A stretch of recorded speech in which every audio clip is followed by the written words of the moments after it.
Jadi kadang-kadang orang salah berpikir bahwa kalau usaha baru itu seringkali bicara modal. Iya, betul. Tapi sebetulnya kreativitas ya.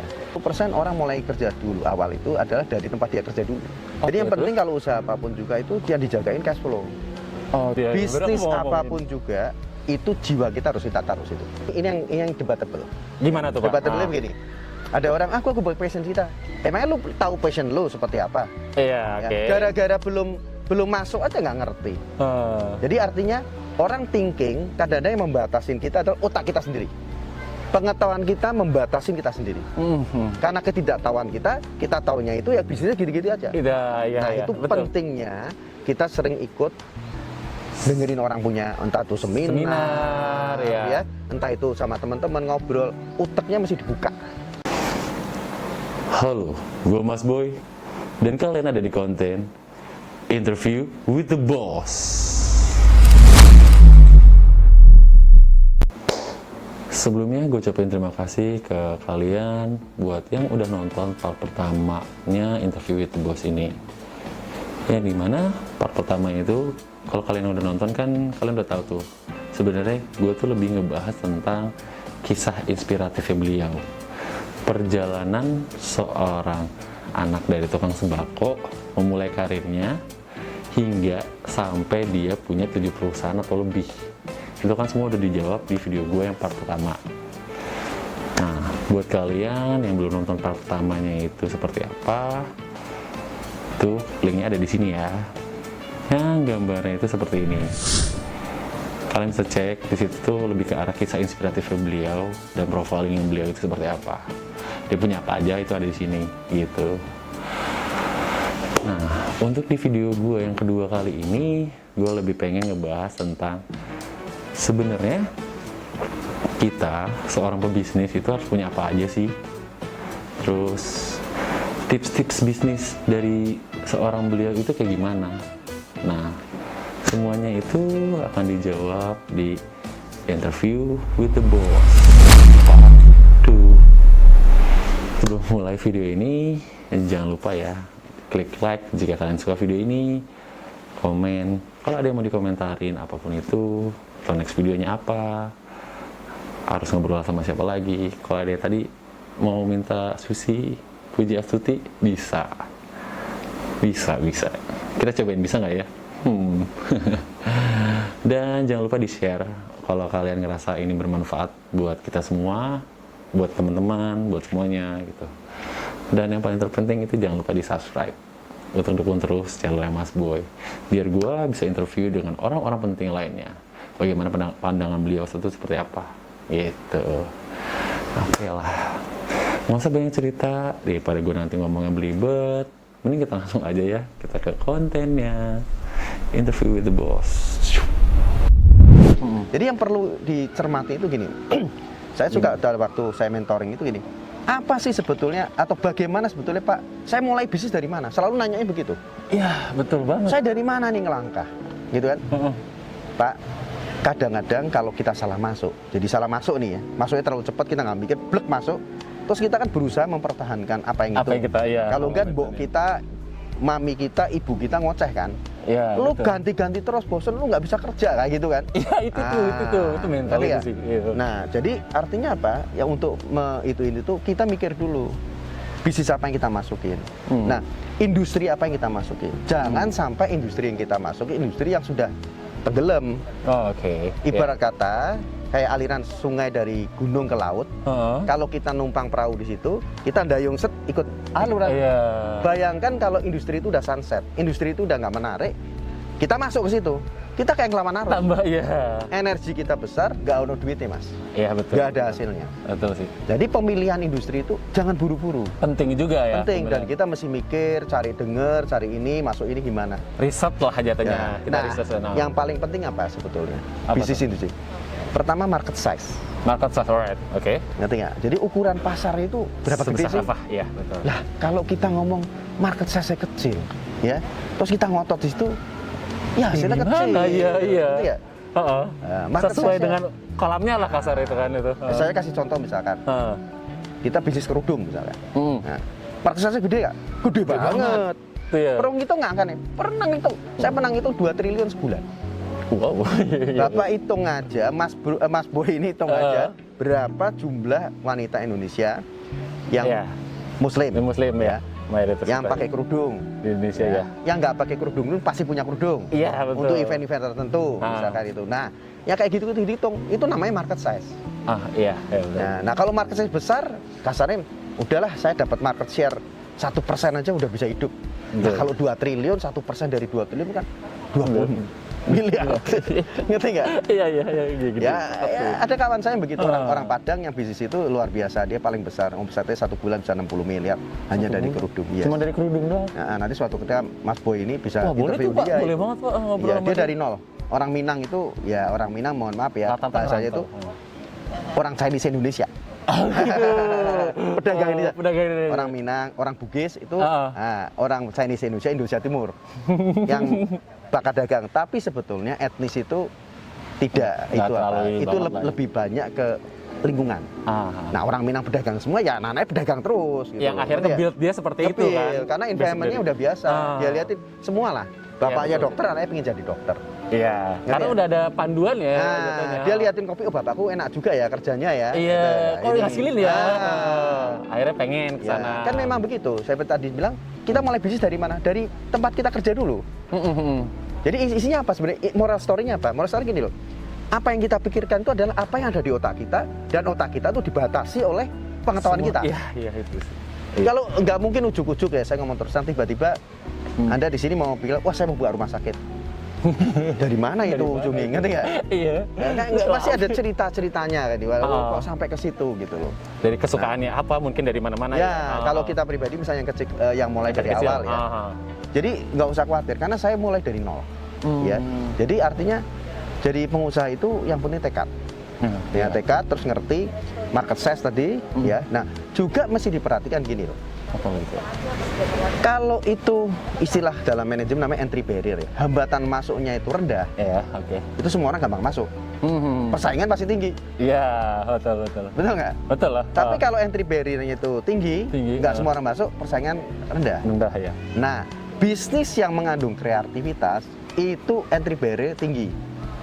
Ngerti nggak? Nggak semua orang bisa. Iya, karena kreativitas kan. Iya. Orang yang kreatif yang bisa masuk kan. Betul. Nah, itu salah satu memang yang saya setuju sekali dengan pemerintah. Industri kreatif itu harus digalakan. UMKM itu masuknya industri kreatif. Iya. Nah, karena kan benar. Ya, itu batu loncatan. Begitu industri kreatif udah ini, nanti dia loncat lagi ke industri yang lain. Nah, namanya kalau orang udah punya duit mau bisnis apa aja bisa. Jadi ya gitu ya jatuhnya ya. Nah, yang jadi masalah kita untuk startup itu apa? Ya lebih banyak industri kreatif. Semua kreatif semua. Betul. Ya karena itu modal kecil, tidak banyak orang bisa masuk karena kreativitas ya. Tapi kalau misalkan ya, contohnya misalkan orang jual bakso misalkan, semua orang bisa jual bakso. Iya. Bakso bagus ini, semua orang bikin. Kemarin lagi hype itu apa namanya? Bakso lobster. Oke, iya. Nah, ini di Jawa BK aja udah bikin bakso lobster, udah banyak lobster. Langsung berbeda ya. Entry barrier rendah. Ngerti ya? Emang berarti kita harus nyari yang kalau bisa entry barrier yang tinggi, dan itu salah satunya itu yang menopang dengan kreativitas itu sendiri. Orang nggak bisa kerjain ya, gue punya kreativitas ya, ngerti ya? Ada value-nya lebih. Itu startup pertama. Sekali lagi itu adalah awal kita untuk bisnis. Setelah menjadi bisnis yang udah jalan, lu mau ngerjain apa aja bisa, udah punya duit gitu. Iya, udah punya duit. Iya, memang kalau kita katakan modal, nggak usah pakai modal bisa bisnis, tapi at the end of the day modal juga diperlukan. Iya, itu harus. Yang kan itu buat running sesuatu. Satu lagi yang penting tadi kan saya bilang mengenai masuknya apa, gitu kan, industrinya, gitu kan, ya, betul. Entry barrier kayak itu kan, market size, kan ada bahasa-bahasa yang manajemen lah itu ya. Ada satu lagi, seorang entrepreneur harus ngerti keuangan, harus belajar accounting, harus itu. Harus ya, Pak. Kan ngerjain semua sendiri. Betul. Ya, harus manage keuangan itu kayak seperti apa? Ya, keuangan. Jadi dia ngerti. Nah, salah satunya kalau kita mau usaha, ya, mau nggak mau kita duitnya kagak ada, kita pasti meleverage. Ya, artinya minjem bank. Tapi harus prudent. Kalau bisnisnya itu dihitung-hitung, mesti ada hitung-hitungannya itu, dihitung-hitung ini berat untuk minjem uang bank, ya jangan nekat. Iya, mending pakai yang ada dulu aja ya, gitu. Tapi kalau kemudian, wah ini dihitung-hitung usaha. Bisa nih. Itu bisa. Contohnya pada waktu kita mentoring untuk anak-anak yang muda, yang anak arsitek, anak sipil, bikin perumahan murah. Nah, oke. Perumahan apa nama yang harganya Kasar-kasar. 100 sekian yang subsidi. Itu kan sebetulnya intinya tuh kan modal tanah. Betul nggak? Betul. Modal tanah. Terus kemudian bangun gampang. Iya. Nah, modal tanah itu yang jadi masalah tergantung kreativitas kita. Tergantung koneksi kita. Oke. Ada banyak anak-anak muda yang kita mentoring, dia bisa kenal sama Pak Haji Kaya. Yang tuan tanah. Yang punya tanahnya sendiri. Ya, bahasanya sederhana. Pak Haji, tanahnya berapa? Saya mau beli. Bahasanya gitu kan. Iya, betul. Pak Haji punya tanah misalnya 10 hektar. Saya mau beli. Pak Hajinya kasih harga. Misalkan kasarnya 200.000 per meter. Ya, ini kan bukan di kota ya. Iya, kasarnya aja seperti itu. 200.000. Pak Haji, saya beli 225.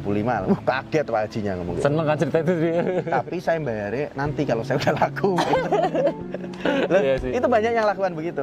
Bikin agreement perjanjian sama tak olah, nanti Pak Haji tak kasih ini. Jadi bahasanya gini, oke, dikunci 200.000 harga Pak Haji. Iya. Kita kerjasama, kalau ada hasil, upsetnya buat bagi lagi, Iya. bagi lagi Pak Haji. Mungkin 50-50, Iya. bisa kan? 50% saya seperti bagi. itu. Lawang kita nggak punya modal dengkulnya, ngerti ya? Iya, ngerti, Modalnya ngerti. kita gambar aja. Nah, terus apa yang Si dilakukan? seni itu sendiri ya. Orang yang subsidi itu pasti membutuhkan pendanaan financing. Ya kan pemerintah sudah ada. Siapa yang narik BTN? Berarti ke BTN kan? BTN, ya, Nah, kerjasama itu hubungan kita itu semua itu penting sekali. Iya, koneksi Makanya itu semua. koneksi. Jadi kerja sendiri itu bukan sendirian gitu loh. Artinya sendiri dan teman-teman yang diajak dirangkul. Iya, betul. Jadi kita juga memanage semuanya itu sih sebenarnya. Iya. Yang sulitnya kan sebenarnya si entrepreneur itu adalah memanage itu semua itu sendiri tuh. Jadi hubungannya luas. Jadi Iya. dengan perbankan Sama-sama dengan luas. luas. Hubungannya. Jadi akhirnya bisa bangun komplek perumahan mulai dari 1 hektar. 1 hektar itu bisa jadi 70-an rumah sampai Iya. 100. Dari situ lah. Dari situ bisa untung-untung bisa punya kompleks yang gede. Sendiri. Dan itu banyak sekali. Iya, Ya, kejadian. salah satu yang terkenal misalkan Elang misalkan. Itu dulu siapa? Ngerti nggak? Iya, Tapi dia bisa punya komplek perumahan-perumahan yang mulai mainin Mitlo punya ya, orang subsidi. Tapi lama-lama ya dari komplek itu sebagian dijual Mitlo, sebagian mid high. Yang Iya. marginnya lebih gede. Iya, Itu perlu proses. Ngerti nggak? Jadi itu proses. Itu semua bisa diadakan. Bangunnya nggak usah pusing. Sekarang Gimana? banyak orang yang bangun prefab. Oke. Buat yang tahu, buat yang nggak tahu kayak gimana tuh? Prefab itu bikin rumah udah precast semua. Jadi tinggal udah dibikin pabrik, tinggal nanti datang ke sana plug dinding ini. Jatuhnya kayak puzzle gitu ya. Nah, Ya kan. Oke. Sama vendornya bisa diutangin 45 hari. Oke. Ini saya sering ngajarin 45 hari vendornya. Kan cepat selesai, 2 hari selesai. Iya. 2 hari selesai loh bangun rumah itu. Oh iya? Ya kayak beda rumah. Beneran apa ya? Ya Tapi- bener puzzle ya sih. Kalau itu modelnya kayak puzzle kayak Lego gitu loh. Plak, pintunya udah standar, ini standar. Kualitasnya pasti bagus dong. Iya. Karena standar semua Standar kan. semua. Kalau dibikin sama tukang lama. Iya. Ini precast sudah bentuk dindingnya udah precast plak. Langsung tinggal plug in. Atapnya pakai bajaringan. Bajaringan, Cepat sekali jadi. 2 hari, 3 hari lah paling lama selesai. Bayangin dari line clearing mau selesai. Begitu selesai serah terima kan, berita Iya. acara kan. Lu dapat duit dong dari BTN. Iya. Pembayaran kan? Pembayaran. Dari kredit itu pembayaran dapat duit kan? Aha. Lu kan nanti dapat kredit dari vendor 45 hari. Oh iya. Bayar dia nggak pakai modal, Mas. Modal ya? Iya ya. Tanahnya dari Pak Haji, Pak Haji. bangunnya dari vendor. Kita ini kayak event organizer. Iya, cuman kayak muterin mereka doang buat jadi satu ini loh, jadi kita punya hasilnya loh. Kalau kayak gini. bahasa dari organizer, event organizer. Iya, bahasa halus ya. Kalau bahasa lebih canggih lagi, wah ini integrator. Integrator, ya. Mempertemukan ini Semua orang banyak. jadi bisnisan nih, gitu. Nah, itu tadi contoh-contoh. Bisa juga seperti itu ya. Iya, kalau buat yang tapi mau untuk bisa mikir sampai segitu kan otak kita harus luas pikirannya. Iya. Dari mana itu? Ya banyak bergaul, ikut seminar, dengerin ini. Pokoknya otak kita harus diisi supaya pengetahuan kita luas sehingga kita itu bisa kreatif berdasar pengetahuan yang baru. Iya, betul. Nah, kalau pengetahuannya segitu-segitu aja ya ditanyain apa? Nanti hari kuliner, Itu aja, ya. Kuliner lagi. Semua orang kuliner, nanti bangkrut semua nanti kuliner. Ya karena pemainnya banyak kuliner Iya, semua. iya. Sih. Dan emang belajar mendengarkan semua orang sih ya. Iya. Jadi Masukan ternyata sebenarnya orang. banyak sekali bisnis-bisnis yang bisa di-develop. Dan yang sebenarnya yang nggak perlu modal juga. Nah, Ya. Dan kita blessing, kita itu diberkati sama Tuhan. Indonesia itu populasi gede. Iya. Ya, Benar, itu nomor benar. 1, populasi gede. Kalau di Singapura Satu tuh susah, gede bisnis loh. susah, cuma 3 juta orang susah. Ya, betul. populasi gede, 1. Konsumtif. Kedua, ya orang bilang demokrasi bonus. Iya. orangnya usia ya 15 sampai 45 atau 50 itu banyak. Which is ini rakus semua ini, apalagi anak yang muda nih, rakus kan? Anak muda pengen baju. Kalau udah tua, ibu saya yang sudah 80 tahun nggak beli baju setahun mungkin cuma sekali, cuma satu. Ngerti ya? Udah bukan masanya lagi iya, lah. tiap hari pakai daster gitu loh. Ya. Nah, jadi ini mereka rakus ya, rakus untuk itu. Nah, itu adalah market. Ya, betul. Nah, kita ini sebetulnya saya ngomong sama para entrepreneur harus sadar, Indonesia ini marketnya gede banget. Iya. Gede banget memang. Gede banget, bukan gede banget. Orang luar aja sih. Iya. Aku juga ngobrol sama orang luar itu datang ke sini untuk ngerti nggak? Market di Indonesia, market jadiin market. Ya, kita di sini Jawa BK ada banyak pabrik mobil. Betul nggak? Marketnya dari luar kejar sekali. Dia jual market Indonesia masih low cost green car ya, yang harga murah. Ya dia bikin itu. Tapi karena volumenya gede, dia bisa ekspor. Iya. Makanya di sini Indonesia ekspor nomor 2 terbesar itu setelah CPO adalah mobil. Eksportir gitu. Iya. Jadi berangkatnya dari situ. Sebenarnya populasi kita gede banget dan itu apa aja bisa. Ya, yang paling sederhana adalah kebutuhan dasar. Sandang, pangan, papan. Iya. Ngerti ya, Pak? Iya. Ya, tambah lagi satu, kesehatan sama pendidikan. Iya, itu penting sih ya. Orang berkembang, pendidikan perlu. Bikin sekolahan pasti untuk. Iya. Itu juga marketnya luas juga.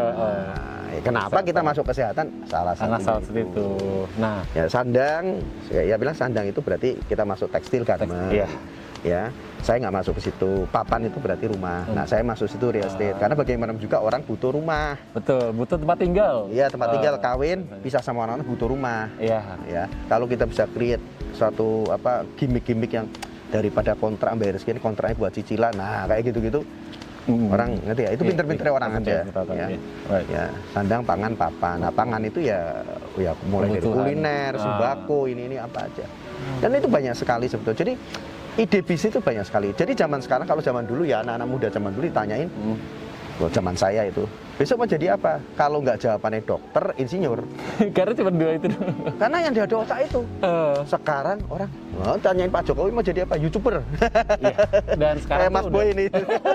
Betul juga sih, Pak. Dan sekarang udah dunia digital sih, jadi semua informasi gampang didapat. Jadi akhirnya bisa sebenarnya kalau buat kalian yang mau bisnis itu udah ada tuh semuanya, karena informasi itu bisa didapat dari dunia digital. Iya, nah itu. Iya. Zaman kita dulu itu susah banget. Informasi itu susah. Sekarang mau bisnis apa, kita bisa browsing. Iya. Cuma di rumah aja lagi. Maksudnya mau cari ide bisa browsing. Terus kemudian mau membandingkan riset nih, berapa bisa browsing. Iya, langsung ada kok semua gitu. Data statistik segala macam ada. Apalagi kalau Google itu luar biasa. Google itu udah megangin semua karakter masyarakat kita. Dia udah mangsa pasarnya. Luar biasa. Jadi kalau mau cari itu ya data dari Google juga bisa. Dari ini bisa. Berapa sih wanita di daerah Cikarang misalkan. Iya, untuk ide bisnisnya ya. Terus kemudian sampai dia handphonenya pakai apa? Handphone menunjukkan bahwa itu strata. Ya. Terus Anda mau buka apa? Saya mau buka salon. Misalkan, salon wanita ini. Oh, dia meet up, berarti dia masuk segmen mana? Sekarang gampang banget. Iya. Jadi saya bilang, ya walaupun kita bukan pendidikan di manajemen ya, tapi ya kita melek. Ngerti ya? Artinya kita belajar dari senior-senior kita bagaimana kita melakukan riset bisnis. Jadi sebelum masuk jangan main bludak masuk aja. Gue pokoknya mau ini hajar dah. Nggak bisa gitu lah ya. Itu ada yang kan katanya ada kayak gitu tuh. Iya, ada yang ngomong gitu salah. Memang betul eksekusi itu penting. Jadi jangan plan terus. Tapi tanpa plan juga kita ngawur. Iya, betul. Akhirnya nanti kita ngutek di situ, kita kehabisan duit.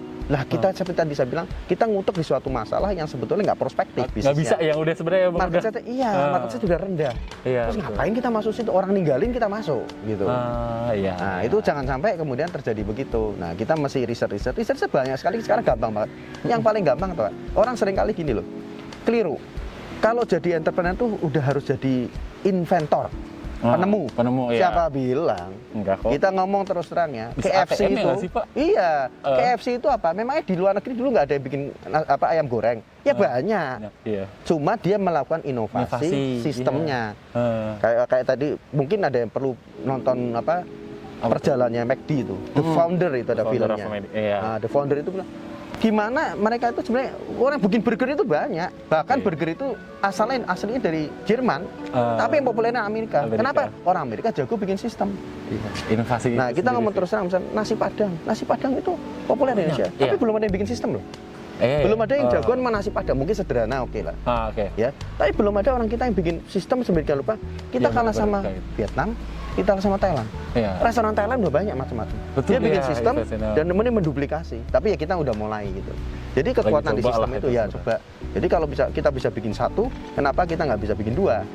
Ya itu namanya scalability. Jadi kita naikin bisnis itu masuk. Jadi kita masuk bisnis itu bisa digedein nggak? Expand. Nah, kalau di expand berapa sulit? Nah, itu namanya scalability. Jadi kita kalau itu bisnis, ya kita mesti lihat dari situ. Jangan kemudian bisnisnya kecil terus gurem terus, nggak bisa di scalable gitu. Harus ya memandang luas lah. Sekarang nih, kan ini lagi COVID ini nih Pak. Ya. Ini ada sedikit penurunan nggak? Udah pasti ada kan? Pasti, Pak. Pasti kan? Semua ini dunia ukurannya, bukan cuma Indonesia. How to survive it? Nah ini. Oke, cukup sekian dulu kali ya video kita kali ini. Yang dimana kan kalian udah tahu tuh tips-tips beliau sebagai seorang pebisnis itu kita harus punya apa aja, ya kan? Terus contoh-contoh bisnis modal dengkul itu tuh kayak gimana, itu kan udah dijawab tuh sama beliau. Nah, nanti di part ketiga gue lebih ngebahas tentang strategi bisnis dalam menghadapi wabah corona ini, gitu. Dalam menghadapi pandemi ini tuh seperti apa, itu ada di part 3 ya sambungannya. Udah sih gitu aja untuk yang part kedua ini. Sebelumnya gue ucapin terima kasih dulu buat kalian yang udah mau nonton ini sampai habis, dan jangan lupa klik like jika kalian suka video ini, komen kalau ada yang mau dikomentarin, dan share sebanyak-banyaknya jika kalian ngerasa bermanfaat video gue ini. Jangan lupa di subscribe ya. Oke. Cukup sekian dulu. Gue Mas Boy pamit. Keep wear your masker and goodbye.